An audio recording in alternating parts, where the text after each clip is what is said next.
Graça e paz, uma alegria muito grande estar aqui com vocês, podendo compartilhar mais uma porção da palavra de Deus.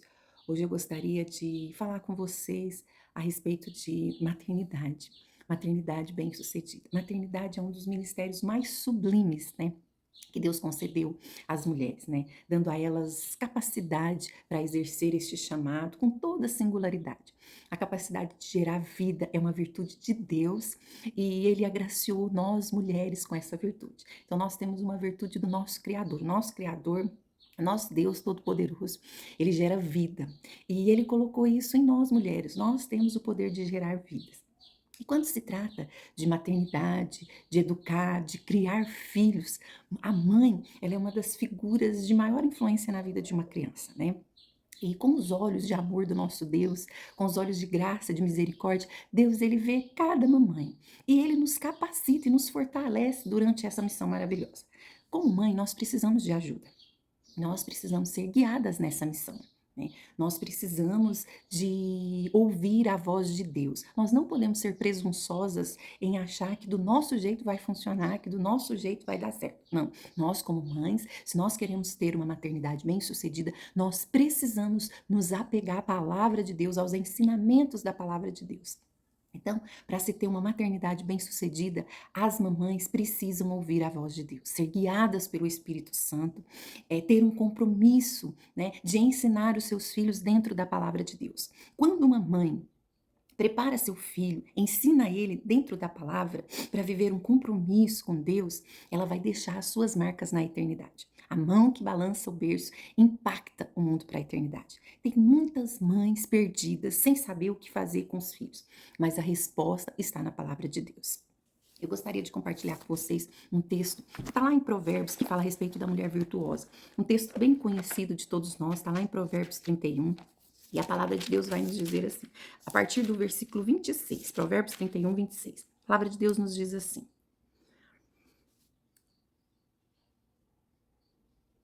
Eu vou ler a partir do 25. A força e a dignidade são os seus vestidos, e quanto ao dia de amanhã, não tem preocupação. Fala com sabedoria, e a instrução da bondade está na sua língua. Atende ao bom andamento de sua casa, e não come o pão da preguiça. Levanta-se, seus filhos e lhe chamam ditosa. Seu marido a louva, dizendo: muitas mulheres procedem virtuosamente, mas tu a toda sobrepuja. Enganosa é a graça e vã a formosura, mas a mulher que teme ao Senhor, essa será louvada. Aleluia, né? Esse texto, ele nos fala sobre a mulher virtuosa. Eu gosto desse texto porque esse texto me chama muita atenção a respeito da mulher virtuosa. A mulher virtuosa, ela diante de um futuro duvidoso, diante de um futuro não muito favorável, o texto diz que essa mulher, ela não tem no dia de amanhã, ela sorri para o dia de amanhã, né? E esse texto também nos revela por que essa mulher age dessa forma. Primeiro, essa mulher ela não come o pão da preguiça. Ela não é uma mulher preguiçosa. Ela é uma mulher dinâmica. Ela é uma mulher que busca força em Deus. Ela é uma mulher que está sempre ali à disposição, fazendo o que é necessário, né? E aí o próprio texto vai nos revelar por que essa mulher é assim. Porque a força e a dignidade são os seus vestidos. Então ela se veste de força, dignidade, ela é sábia, e aí o texto vai nos ensinar que ela teme ao Senhor e ela vai ser louvada pelos seus filhos, pelo seu esposo, porque ela teme ao Senhor. Se tem uma coisa que nós precisamos nos nossos dias, é de segurança. Irmãos, a insegurança nos paralisa, nos deixa amarrada. Se você for uma mulher insegura que tem medo de tudo, você não vai fazer nada, você vai ficar paralisado, o medo nos paralisa. E essa mulher, ela não tem medo do dia de amanhã. Por quê? Porque ela se vestiu de força, de dignidade, de sabedoria e de temor do Senhor. Aqui está o segredo dessa mulher que teme ao Senhor. Que sensacional! E aí, se nós formos observarmos as escrituras, nós vamos ver que as mulheres que se vestiram disso, de força, de dignidade, de sabedoria, de temor do Senhor, elas fizeram a diferença. No seu tempo, elas marcaram o seu tempo, elas influenciaram a eternidade, sendo mãe, orientando seus filhos, criando seus filhos, preparando seus filhos para algo grande, algo glorioso. E aí eu escolhi algumas mães assim que falam muito ao meu coração, né? Entre elas eu escolhi uma mãe que viveu num tempo de muita opressão. Uma mãe que viveu num tempo em que o seu povo era escravo. Essa mãe é Joquebede, né? E nós conhecemos a história dela. Ela foi a mãe de Moisés. Então, ali, quando ela ficou grávida de Moisés, Eles estavam ali sobre um decreto de morte, porque o povo hebreu começou a se tornar um povo forte. O faraó daquele tempo, vendo que aquele povo se tornava muito numeroso, resolveu redobrar o serviço deles, né? E mesmo eles trabalhando intensamente, eles não paravam de ter filhos. E aí o faraó fez um decreto de matar todos os meninos que nascessem. Então ele deu ordem ali às parteiras para todo menino que nascesse fosse morto. As parteiras, temendo ao Senhor, não quiseram matar os meninos e elas foram chamadas na presença de Faraó.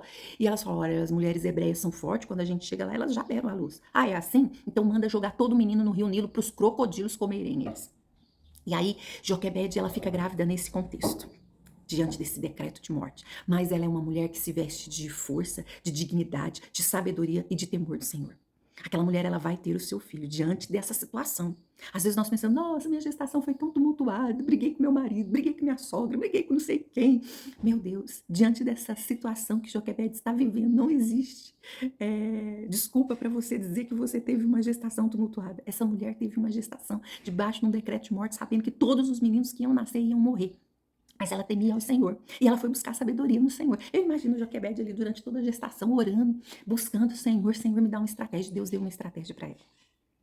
Assim que o menino nasceu, ela escondeu o menino durante um tempo. Não podendo mais esconder o menino, ela faz um cestinho ali, prepara aquele cestinho e ela espera a hora que a filha do faraó descia no rio para tomar banho e ela vai pôr o cestinho ali. E a filha do faraó vai encontrar aquele menino e vai ver que aquele menino era formoso, bonito, e aí a irmãzinha já estava ali olhando o que ia acontecer com o irmão, fala: olha, eu conheço uma mulher hebreia que pode cuidar do seu filho. Então Joquebede, ela vai receber um salário para criar o próprio filho, porque Deus deu a ela estratégias, porque ela se vestia de força, de dignidade, de sabedoria.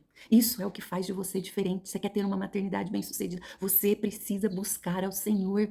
O Senhor vai te dar estratégia nesse mundo tenebroso, nesse mundo de tantas situações adversas. O Senhor vai te iluminar. E foi isso que aconteceu. Essa mulher, ela confiou, ela buscou o Senhor. E agora ela vai educar o filho. Ela não vai criar qualquer filho, mas ela simplesmente vai criar Moisés, o maior legislador de todos os tempos. As nossas leis são baseadas nas leis que Moisés fez. Ela vai educar e criar o libertador do povo de Israel. Aquele povo viveu escravo por 400 anos. Mas agora Joquebede vai criar o libertador do povo de Israel.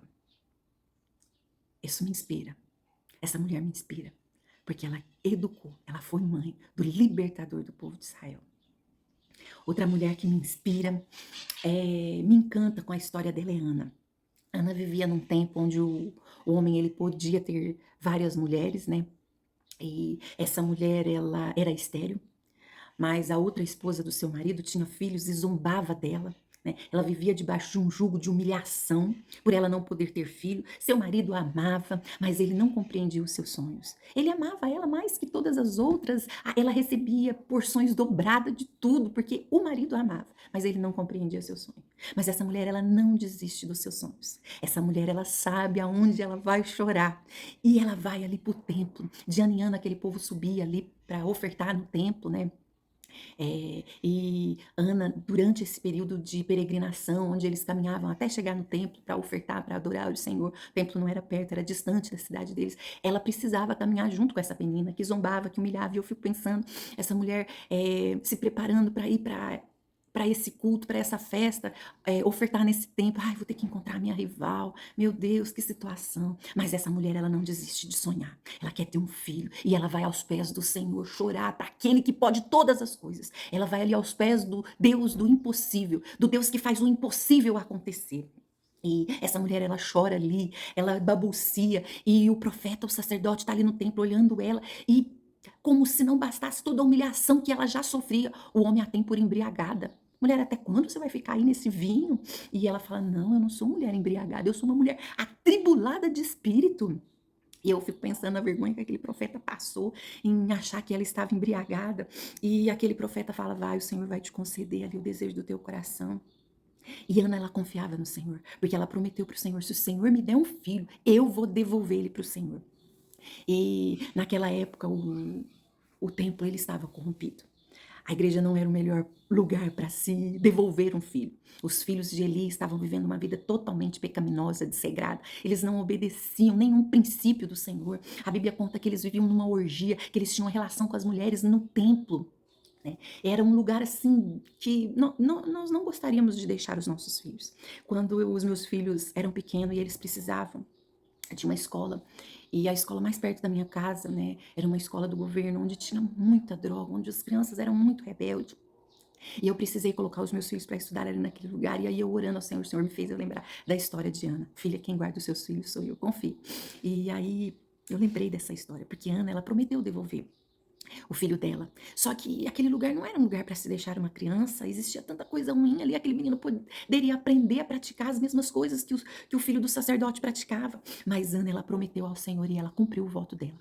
Quando o menino desmamou, ela deixou ele lá naquele lugar. Ela confiou a vida do menino ao Senhor. E é tão incrível que de ano em ano, Ana subia, fazia uma túnica e ministrava ao menino. Ana não teve pouco tempo para estar com esse menino. Mas Deus fez de Samuel o maior juiz de Israel. São situações adversas que nós enfrentamos durante a nossa maternidade, em ter que, muitas vezes, colocar os nossos filhos em ambiente, permitir que nossos filhos estejam em ambiente que não é seguro, mas nós precisamos saber que o Deus que cuida dos nossos filhos está em todo lugar. E foi assim na vida de Ana. Foi assim na vida de Ana. Eu creio que Ana todas as noites confiava a vida do Samuel nas mãos do Senhor. Deus, tá ali o meu menino, guarda ele, livra ele de todo mal. E Samuel vai se tornar o maior juiz de Israel. Como que Ana enfrentou a sua maternidade? Com sabedoria, dignidade, força e temor do Senhor. Outra mulher também que me encanta, e essa mulher, ela exerceu uma maternidade diferenciada. E a Bíblia nem fala se ela teve filho, mas essa mulher, num tempo onde as mulheres eram muito discriminadas, as mulheres não tinham voz na sociedade, a Bíblia fala que Deus levanta uma mulher para julgar Israel. Um tempo onde Israel estava perdido, Deus levanta Débora. E essa história se encontra lá em Juízes 4. Você pode abrir a sua Bíblia lá depois e ler sobre a história de Joquebede, que está lá em Êxodo 2. Pode ler sobre a história de Samuel, que está lá em 1 Samuel 1. E agora nós vamos encontrar a história de Débora, que está lá no livro de Juízes. Não vou ler os textos, mas você pode ir lá, né, ler todos os textos, deixar o Espírito Santo ministrar no teu coração, através da maternidade bem-sucedida dessas mulheres. A Bíblia não nos diz que Débora teve filho, apenas que ela era casada, mas essa mulher, ela foi colocada por mãe de uma nação. Essa mulher nasceu nesse tempo onde ela não tinha voz. Deus levanta essa mulher, onde a mulher era insignificante naquela sociedade. Mas a sua intimidade, o seu temor ao Senhor, porque ela se vestia de sabedoria, de dignidade, fez de Débora uma voz profética no seu tempo. Essa mulher se levanta ali para defender os direitos de Israel. Israel vivia sobre a opressão do inimigo. E essa mulher, ela levanta, ela chama os homens. Olha, o Senhor tem uma promessa de nos livrar. E ela vai ali chamar o comandante, vai questionar o comandante. O Senhor entregou uma promessa para você ir ter lá com o inimigo, lutar contra o inimigo. O Senhor vai nos entregar os inimigos na nossa mão. E aquele homem que era o comandante da guerra, o Baraque, ele, diante daquela situação ali, né? Ele declara que ele só vai para a guerra, ele só vai lutar, ele só vai ali entrar nessa empreitada em libertar o povo se a Débora for ali com eles para a guerra. Aquela mulher, ela não era uma guerreira, ela era uma profeta que estava ali debaixo de uma árvore e que todo o povo de Israel vinha ter com ela para que ela julgasse a causa do povo. Ela era sábia, né? E ela não era guerreira. A missão era para os homens, mas aqueles homens falam: não, a gente só vai se você for. E ela aceita essa missão. Essa mulher, ela aceita essa missão, ela vai para a guerra. Mas ela fala: o Senhor vai entregar nas mãos de uma mulher a vitória. E essa mulher, ela me ensina que para eu ter uma maternidade bem-sucedida, eu necessariamente nem preciso ter filhos. Filhos do meu ventre. Mas eu posso ser mãe, mãe de pessoas, mãe de ministérios, eu posso ser mãe de trabalhos voluntários, eu posso ser mãe de uma nação defendendo um direito, eu posso me levantar como uma voz profética e ser mãe de um povo que está aí carente, precisando de alguém que assuma ali a responsabilidade para defender eles, alguém que se comprometa com eles, alguém que esteja ali disposto a dar a vida por aquilo que acredita. E Débora foi esse exemplo clássico de alguém que se compromete com uma causa, alguém que não está apenas envolvido, né? E quando a gente fala dessa historinha de estar envolvido, de estar comprometido, gosto muito daquele exemplo do bacon com ovo. Mães que querem ter uma maternidade bem-sucedida precisam ser mulheres comprometidas e não mulheres envolvidas.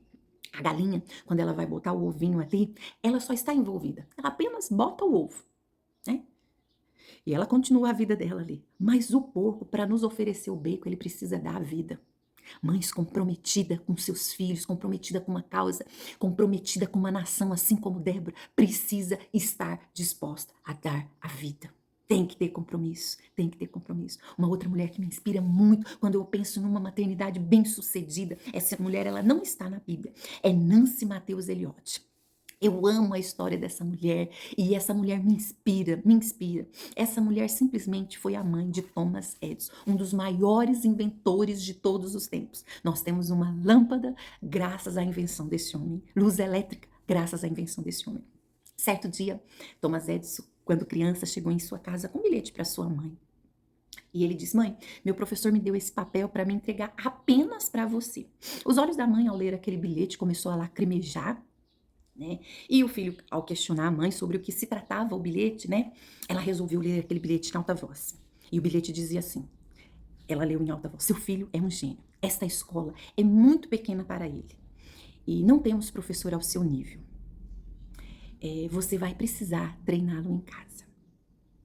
Depois de muitos anos, e aquela mãe leu aquele bilhete ali para o seu filho. Depois de muitos anos, Edison veio a se tornar, né, um dos maiores gênios, inventores do século dele, né?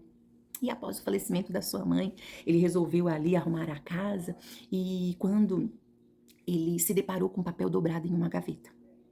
E ele reconheceu que era aquela carta que ele havia entregado para sua mãe, né, ainda criança. Para sua surpresa, quando ele abriu aquela antiga carta e ele começou a ler, lá estava escrito: seu filho é confuso e tem problemas mental. Não vamos permitir que ele frequente mais a nossa escola. Edison chorou durante horas e ele escreveu no seu diário, Diário de Thomas Edison. Thomas Edison era uma criança confusa, mas graças a uma mãe heroína e dedicada, tornou-se o gênio do século. Uma maternidade bem-sucedida. Ela se veste de dignidade, de força, de sabedoria e de temor do Senhor. Não é qualquer decreto que vai roubar o seu filho de você. Não é qualquer decreto que vai declarar que o seu filho é incapacitado. Não. Você se veste de força, de dignidade e busca no Senhor sabedoria. E o Senhor te dá estratégia. Ainda que você gere um filho como Joquebede, debaixo de um decreto de morte. Ainda que você seja estéril como Ana, impossibilitada de realizar o seu sonho. Ou até mesmo se você não pode gerar filho do teu próprio ventre. Uma mulher que se veste de força, de dignidade, de sabedoria e de temor do Senhor, ela vai fazer a diferença no seu tempo. Ela vai marcar a eternidade. Outra mulher que me inspira, e essa mulher é simplesmente Maria, a mãe de Jesus. Essa mulher era uma mulher simples, morava no meio de um povo simples e era escolhida por Deus para gerar o Filho de Deus, de uma forma sobrenatural, de uma forma que nunca mais se deu. E eu me coloco no lugar de Maria e fico pensando, quantas desculpas Maria podia ter dado para aquele anjo. Meu Deus, o que José vai pensar? A lei aqui não permite isso, eu vou ser apedrejada, eu posso ser morta. E essa mulher, quando o anjo vai ter com ela, essa história está lá em Lucas 1:26, e o anjo a sauda como bem-aventurada, muito favorecida. Essa mulher que anda com Deus, que confia em Deus, quando ela ouve essa saudação desse anjo, ela fica pensando, o que significa essa saudação? E o anjo conta para ela que ela foi escolhida para gerar o Filho de Deus. E essa mulher, ela não pensa em nenhuma das adversidades que ela vai enfrentar. Essa mulher, ela simplesmente assume a responsabilidade para gerar o Filho de Deus. E a resposta dela para o anjo, diante de tudo aquilo que o anjo vai falar, que vai acontecer com ela, a resposta dela é: cumpre em mim o teu querer. Quando o anjo fala, olha, você vai gerar pelo poder do Espírito. Essa mulher fala, mas como? Não tenho relação com homem nenhum. E o anjo fala, descerá sobre ti o Espírito Santo, e o poder do Altíssimo te envolverá. E o anjo explica como que isso se dará. E essa mulher, ela responde, cumpra em mim o teu querer. Ela não olha para as adversidades, ela não fica pensando o que o povo vai pensar. Meu Deus, eu corro o risco de morte, eu vou ser apedrejada. Não, porque ela sabe, o anjo testificou para ela que aquilo que ela está gerando é pelo Espírito Santo. E quando você gera pelo Espírito Santo, tudo que está sendo gerado é maior que qualquer coisa que vai se levantar contra você. Ainda hoje existem muitas mulheres que o Espírito Santo tem tomado para gerar sonhos no Espírito. Existem muitas mães, muitas mulheres que têm enfrentado o mundo e assumido a responsabilidade porque elas têm gerado no Espírito. Elas têm se vestido de força, de dignidade, de sabedoria e de temor do Senhor. Quando nós estamos gerando no Espírito, nós não temos medo, nós não ficamos preocupados, nós apenas nos enchemos da convicção. Nós precisamos, assim como Maria, buscar o Senhor, ter intimidade com o Senhor, para que todos os nossos sonhos, os nossos projetos, o nosso propósito possa ser gerado no Espírito Santo de Deus. Porque aquilo que é gerado no Espírito Santo é maior que tudo que vai se levantar contra nós. Nós vamos ser convictas, assim como foi Maria. Nós vamos obedecer sem questionar. Cumpre em mim, Senhor, o teu querer. Não foi fácil para Maria. Não é fácil para mim, não é fácil para você. Mas quando geramos no Espírito, nós vamos ter uma maternidade bem-sucedida. Os nossos filhos precisam ser gerados no Espírito. Os nossos filhos precisam ser cheios do Espírito Santo. Nós precisamos, assim como Nancy, diante de decretos que os nossos filhos não vão conseguir, não vão chegar lá, nós vamos ser uma voz profética na vida deles. Você é um gênio. Mas o decreto é de que ele é louco, que ele é deficiente. Não, ele é um gênio porque ele tem uma mãe heroína e dedicada que vai mudar essa história. Que o Senhor te abençoe, que o Senhor te guarde, que você possa se inspirar nestes textos da palavra de Deus, se encher deles, deixar o Espírito Santo falar no seu coração e que você tenha uma maternidade bem-sucedida, que você seja uma mulher comprometida nesse tempo. O mundo precisa de mulheres que façam a diferença, que você possa ser uma dessas mulheres nesse tempo, uma voz profética, uma mãe que não desiste dos sonhos, uma mãe que diante de um decreto de morte busca a sabedoria do Senhor e salva o seu filho. E não cria por criar, cria ele para ele ser um libertador, um legislador, que diante de todas as adversidades você possa estar gerando no Espírito Santo, para que nada venha te intimidar. Que o Senhor te abençoe nesse tempo. Um forte abraço e até a próxima.